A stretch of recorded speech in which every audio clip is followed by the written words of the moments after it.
People who can stay grounded while under pressure often do some very basic things well. And what I'd like to do is explain to you what pressure is and how you can overcome it by doing a certain number of basic things well.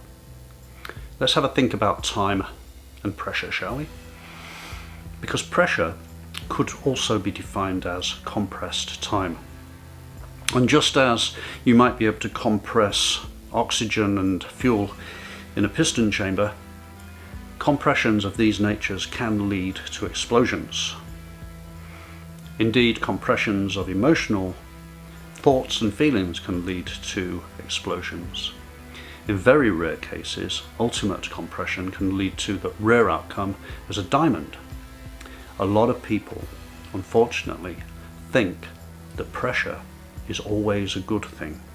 Because on rare occasions diamonds have been produced, they think that by piling pressure onto themselves and compressing their time in an unreasonable manner is always going to produce a diamond. Usually it produces an explosion. So stop playing with statistics, because statistically the chances of getting a diamond by pressuring yourself are going to be very rare. So what can we do? How can we overcome this tendency to compress time and cause little explosions, both emotional and output-wise? How can we stop leaving a trail of damaged goods behind us? Well, you need to recognize how you act when time becomes compressed. Because what you have is a circular relationship, a loop. You will display certain emotional outputs, which are symptoms of the compressed time. And then the results of those emotional outputs and that compressed time is going to create disaster. You have to ask. You have to ask yourself about how you act and respond to pressure. Is it good? Do you respond positively to pressure? And are there things that you can salvage from those compressed times which are going to be useful to you? Things that are going to be an addition to your toolkit. If you are able to extract the good and also recognize the bad symptoms, then you're going to put yourself in a better position for more successful outputs.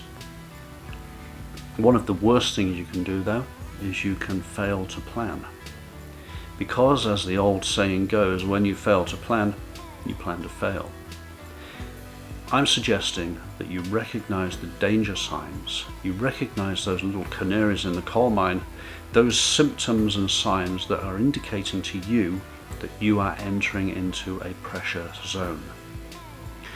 Work out how those symptoms present to you, and when those symptoms present to you, you need to know how to step back and fall back onto systems and planning, which is going to assist you to get things done in a consistent, reasonable manner, as opposed to the rare, occasional diamond output. So instead of failing to plan and planning to fail, let's talk about planning to succeed and succeeding. Think about time. Think about the capacity for time to compress and create explosions. Let's try another analogy, shall we? Think about time as a tiger. How would you treat a tiger? Certainly, you would treat it by keeping it at arm's length. You would feed it the necessary things, but you would respect it. Well, time is a tiger. You have to learn ways to neutralize the threat of that tiger. And the best ways to neutralize the threat of that tiger is to evaluate how you use time. Select the positive attributes that you have and the positives that you can bring to any project or output. Recognize the warning signs, the way that you emotionally are starting to detect unreasonable pressure. In the same way that you would recognize the fear and the hair on the back of your neck if you got too close to a tiger, perhaps. Instead of dicing with danger, instead of being a time gulper, instead of expecting every compressed time event to release a diamond, start asking yourself, how can I use my time more wisely? If you can recognize how to avoid compression of time, which is going to cause explosions, not diamonds. If you can recognize how to keep the tiger of time at arm's length, thus saving yourself from the loss of an arm perhaps, or worse, then you can start to walk a path which is going to be more grounded and more stable under pressure. Of course, if you can achieve that, there's going to be another challenge which you need to face. Because once you've achieved that ability to maintain under pressure, you're going to stabilize.